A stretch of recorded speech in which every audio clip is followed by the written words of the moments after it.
بسم اللہ الرحمن الرحیم، السلام علیکم۔ آپ دیکھ رہے ہیں پروگرام ذیشان کے مہمان۔ آج میرے ساتھ موجود ہیں مولانا جمیل اظہر صاحب، جو اہل حدیث اتحاد کونسل کے صدر ہیں۔ اس کے علاوہ مرکزی جمعیت اہل حدیث عالمی سندھ کے صدر بھی ہیں۔ مولانا جمیل اظہر صاحب، سب سے پہلے تو آپ کا بہت بہت شکریہ کہ آپ نے اپنا قیمتی وقت دیا اور آپ ہمارے اسٹوڈیو تشریف لے کے آئے۔ جزاک اللہ۔ مولانا صاحب، جیسا کہ ہم اپنے ہمیشہ انٹرویو میں جو ہمارے مہمان آتے ہیں، ہم ان کے چاہنے والوں کو اور اپنے ناظرین کو ان کے بارے میں بتاتے ہیں، تو سب سے پہلا سوال میرا آپ سے یہی ہے کہ سب سے پہلے تو آپ اپنے بارے میں بتائیے۔ میرا نام جو ہے وہ مولانا جمیل اظہر وتھرا صاحب ہے، اور میرا تعلق بیسیکلی میرے خاندان نے ہندوستان سے ہجرت کی اور چلتے چلتے ہم کراچی تک پہنچے ہیں، اور تعلیم میری ایک غربت کے زمانے میں مکمل ہوئی۔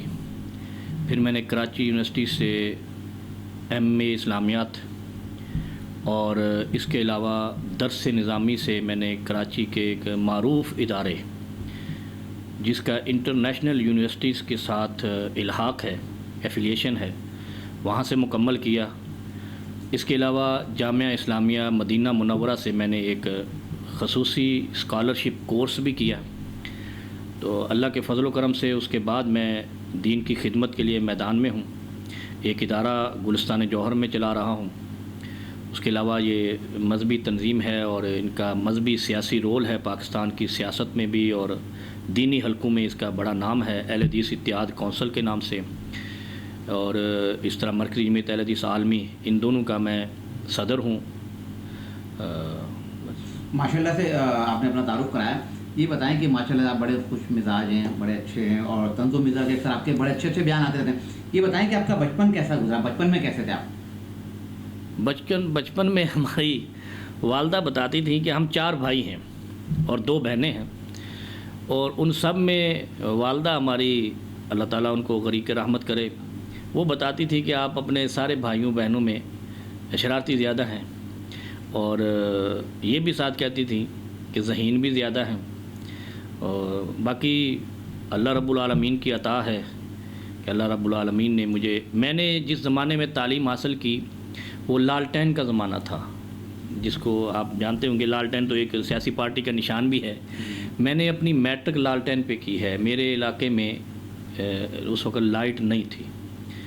اس زمانے سے میں نے تعلیم حاصل کی، اور بڑی مشکل، میرا گھر اور اسکول کا فاصلہ ہمارا تھا تقریباً 4 کلومیٹر، اور اس زمانے میں ہمارے پاس سائیکل بھی نہیں ہوتی تھی، ہم پیدل جا کر اسکول میں پڑھتے تھے۔ میٹرک میں نے پیدل کی ہے اور بغیر لائٹ، روشنی کے، مطلب بجلی کے بغیر کی ہے۔ تو یہ وجہ ہے کہ اللہ رب العالمین نے جو محنت کرتا ہے، میرا میسج بھی یہی ہے کہ اللہ رب العالمین کبھی محنت کا پھل ضائع نہیں کرتے۔ محنت کا پھل میٹھا ہی ہوتا ہے، کڑوا نہیں ہوتا۔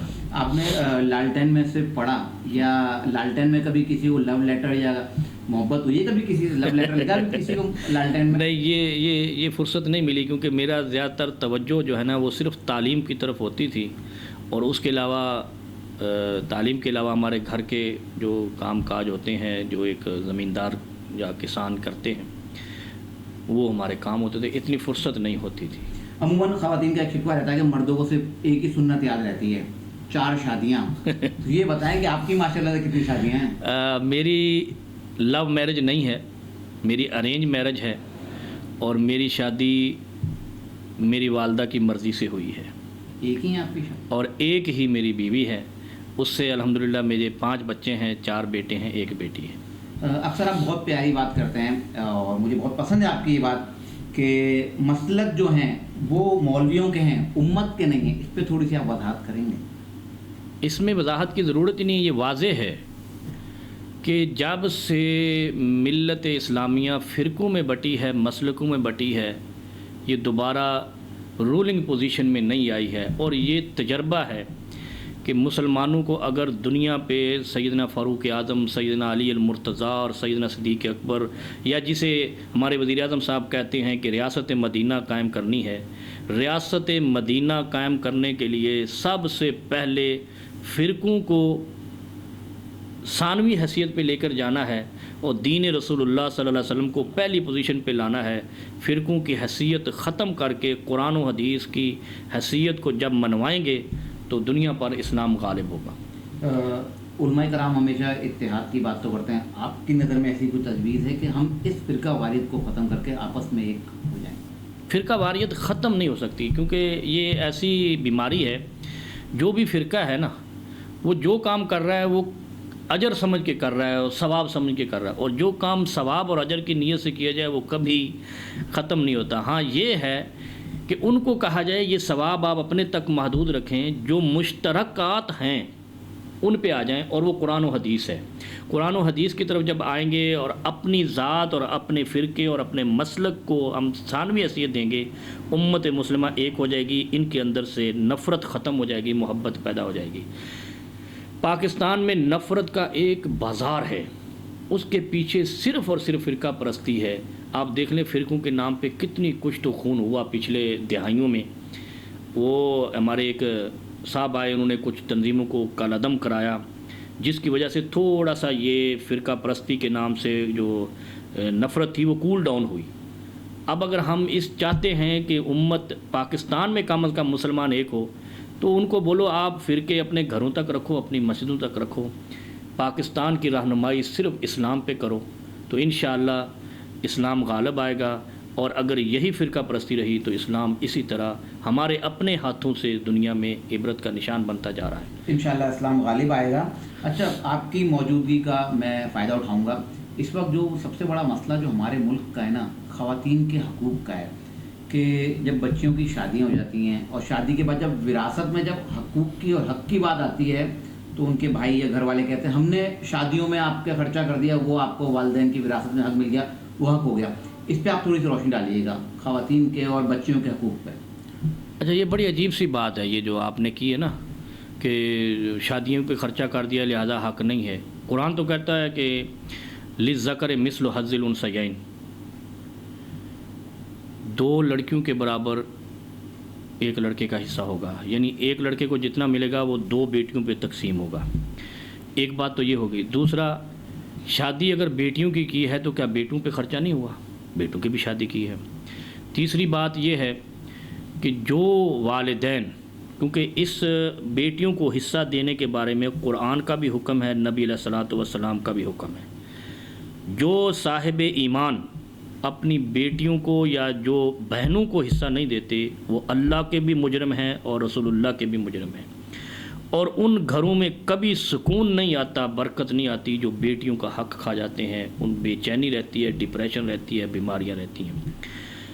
اور چوتھی بات یہ ہے کہ مسلمان کی شان یہ نہیں ہے کہ وہ کسی کا حق کھائے، حق کھانا یہ حرام ہے، وہ بیٹی کا ہو، بہن کا ہو، جس کا بھی ہو، وہ غیر مسلم کا کیوں نہ ہو، مسلمان پر حق ہے کہ وہ حق ادا کرے۔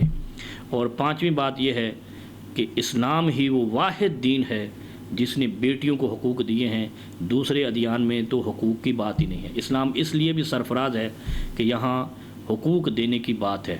جو لوگ حقوق نہیں دیتے وہ آج یہ نوٹ کر لیں کہ وہ باپ اس وقت تک بخشا نہیں جائے گا اللہ کی عدالت میں، حشر کے میدان میں، جب تک بیٹی اس کو حق ادا نہ کر دے گا۔ اسی طرح وہ بھائی، اگر بھائی نے حق ضبط کیا ہے، جب تک اپنی بہن کو حق اپنی وراثت سے ادا نہیں کرے گا اس کی بخشش نہیں ہوگی۔ اپنی بخشش اور اپنے ایمان پہ مرنے کے لیے لازم ہے کہ اپنی بہنوں کو، اپنی بیٹیوں کو حقوق دیں۔ یہی سوال میں اپنا آگے بڑھاؤں گا والدین کے حوالے سے۔ والدین کے لیے کیا حکم ہے؟ آج کل جو دور ہے وہ آپ کے سامنے ہے، تو تھوڑا سا ہماری نوجوان نسل کے لیے یہ میسیج دیجیے کہ والدین کے لیے کیا حکم ہے؟ جو آج کل تو بچوں نے جو بالکل ادب و احترام بہت زیادہ کم ہو گیا ہے والدین کا، پہلے کچھ اور تھا کچھ اور، اس پہ آپ کیا کہیں گے؟ دیکھیں جی، نبی علیہ الصلوۃ والسلام نے فرمایا کہ رضا الرب فی رضا الوالد و سخط الرب فی سخط الوالد۔ رب کی رضا باپ کی رضا میں ہے، اور باپ جنت کا تالا ہے اور ماں جنت کی کنجی ہے۔ والدین کا جو ادب و احترام اسلام نے بتایا ہے کسی معاشرے میں نہیں ہے۔ بے ادبی کی بنیادی وجہ ہمارا جدید الیکٹرانک میڈیا سسٹم ہے جو پروموٹ کر رہا ہے اس معاشرے کو جس معاشرے میں کسی رشتے کا کوئی تقدس نہیں ہے، لاف اور یعنی لچر قسم کے ڈائلاگ بولتے ہیں۔ ماں باپ کا احترام جنت کی ضمانت ہے، ماں باپ کا احترام ایک کنبے اور قبیلے کے متحد ہونے کی علامت ہے۔ جس گھر میں ماں باپ کا احترام نہیں، وہ کنبہ اور قبیلہ بکھر جاتا ہے۔ اب آپ کی موجودہ فائدہ اٹھائیں گے، ہم بات کرتے ہیں ملک کی حالات کی۔ اس وقت جو ملک کا سب سے بڑا مسئلہ جو مہنگائی ہے، اس پر آپ کیا کہیں گے؟ مہنگائی جو ہے نا، مہنگائی، ایک بات تو یہ ہے کہ ہر حکمران نے آ کر پچھلے حکمران سے ریٹ بڑھائے ہیں اور سٹیٹس بڑھایا ہے۔ دوسری بات یہ ہے، وہ تھوڑی کڑوی لگے گی، کہ اس وقت عوام بھی 1983 میں نہیں ہے، 2021 میں ہے۔ ہماری قوم بھی، جس کے پاس، جیسے میں بیٹھا ہوں آپ کے سامنے، جس کے پاس سائیکل نہیں تھی اسکول جانے کے لیے، اللہ رب العالمین نے اس کو 4 پہیوں والی گاڑی دی ہے۔ جیسے جیسے مرور زمانہ ہوتی ہے، ہر شخص کا، ہر انسان کا سٹیٹس بھی بڑھتا ہے۔ تو جب سٹیٹس بڑھتا ہے تو چیز کا بھی سٹیٹس، ہم یہ چاہتے ہیں ہمارا معاشرہ خاص طور پہ کہ ہمارا سٹیٹس تو بڑھے لیکن چینی کا سٹیٹس وہی رہے، آٹے کا، یہ ایسا نہیں ہوتا۔ ان کا بھی بڑھنا ہے، ہمارا بھی بڑھ رہا ہے۔ ہاں، تھوڑا سا ایوریج میں فرق پڑتا ہے کہ وہ کچھ زیادہ بڑھ جاتی ہیں۔ اچھا، اس کے پیچھے ایک وجہ ہوتی ہے، اس کے پیچھے وجہ یہ ہے کہ قوت خرید اگر ختم ہو جائے نا، تو جو چیز مارکیٹ میں ہوتی ہے وہ بکتی نہیں ہے، نیچے آتی ہے۔ اب آپ دیکھیں، اب کراچی کے 2-3 شاپنگ مال ہیں، میرا جانا آنا رہتا ہے، اس میں نے دیکھا ہے کہ وہاں رش ہے، اور وہ مہنگے ترین بازار ہیں، مارکیٹیں ہیں، شاپنگ مال ہیں۔ آپ ہوٹلوں پہ چلے جائیں تو لائن میں لگنے والی بات آ جاتی ہے کہ ہمیں ٹیبل نہیں ملتی۔ تو اس کا مطلب سٹیٹس بڑا ہے۔ ہمارا سٹیٹس تو بہتر سے بہتر ہو رہا ہے، لیکن ہم چاہتے ہیں کہ چیزوں کا سٹیٹس نہ بڑھے۔ اور تیسری چیز یہ ہے کہ مہنگائی پوری دنیا میں یہ کرونا کے بعد ایک دم لفٹ اپ ہوئی ہے، تو اگر ہمارے ہاں ہو گئی کوئی بات نہیں ہے۔ اور چوتھی بات یہ ہے کہ مہنگائی میں بنیادی وجہ کچھ ہمارے ہاں کرمنل طبقہ ہے، میں اس کو کرمنل جرائم پیشہ کہتا ہوں، جو ذخیرہ اندوزی کرتے ہیں۔ ذخیرہ اندوزی کے بارے میں نبی علیہ السلام کی شدید وعیدیں ہیں کہ ان لوگوں کو اللہ رب العالمین موت سے پہلے محروم ضرور کرے گا۔ محروم سے مراد یہ ہے کہ جو لوگوں کا مال روکتے ہیں، اللہ ان کے مالوں سے برکت اٹھائے گا اور وہ محرومی کی موت مریں گے۔ اس لیے جتنے بھی یہ مافیاز ہیں جو کبھی چینی روکتے ہیں، کبھی آٹا روکتے ہیں، کبھی کچھ روکتے ہیں، ان لوگوں کو اللہ سے ڈر جانا چاہیے۔ مر کے کل نفس ذائقۃ الموت، قبر میں جانا ہے، قبر سے پہلے آپ اللہ کو راضی کر لیں، ورنہ وہاں راضی نہیں کر سکیں گے۔ بہت بہت شکریہ۔ اچھا، کوئی ایک ایسا پیغام جو آپ انداز ٹی وی کے توسط سے پاکستان کے عوام کو دینا چاہیں؟ ہاں، وہ بڑا پیارا سا پیغام ہے۔ میں پاکستانیوں سے کہتا ہوں کہ ہم نے ہر حاکم کو گالیاں دی ہیں۔ جو اپنے نبی علیہ السلام نے فرمایا کہ 7 لوگوں کو کل عرش کا سایہ نصیب ہوگا، اس میں ایک ہے امام عادل، منصف حاکم۔ اچھا، منصف حاکم میں ہمارے پاکستان میں جدید جمہوری نظام میں 3-4 سٹیپ ہیں۔ چیف آف آرمی سٹاف اس میں آتے ہیں، چیف جسٹس صاحب اس میں آتے ہیں، چیف ایگزیکٹو صاحب اس میں آتے ہیں، اور یہ میرے نزدیک تو یہ بھی آتا ہے، یہ جو پیمرا ہے جو میڈیا کا، اس کا جو چیئرمین ہوگا وہ بھی اسی میں آتا ہے۔ ان 4 ستونوں کو یہ پوچھے جائیں گے، ان سے پوچھا جائے گا، کلکم راع و کلکم مسئول، ان سے پوچھا جائے گا آپ نے اپنی قوم کے لیے، اپنی ملت کے لیے، مسلمانوں کے لیے، پاکستانیوں کے لیے کیا کیا ہے۔ اگر یہ چاروں اس چیز پہ متفق ہو جائیں کہ ہم نے ملک کو ترقی دینی ہے، تو کوئی قوت ان کو روک نہیں سکتی، اللہ ان کی مدد کرے گا۔ اور اللہ اس حاکم کی مدد کرتا ہے جو انصاف قائم کرتا ہے۔ اور دوسرا یہ ہے کہ پاکستان میں انصاف ناپید ہو چکا ہے۔ قوموں کا زوال، بدامنی شروع وہاں سے ہوتی ہے جہاں سے انصاف کا قتل ہوتا ہے۔ جس معاشرے میں انصاف نہیں ہوتا وہاں ظلم بربریت ہوتی ہے، اور ظلم بربریت کے بدلے میں بدامنی ہوتی ہے۔ بہت بہت شکریہ۔ ہمارے ساتھ موجود تھے مولانا جمیل اظہر صاحب، اور ان سے میں نے بہت سارے سوالات کیے، انہوں نے بہت خوبصورت اس کے جواب دیے ہیں۔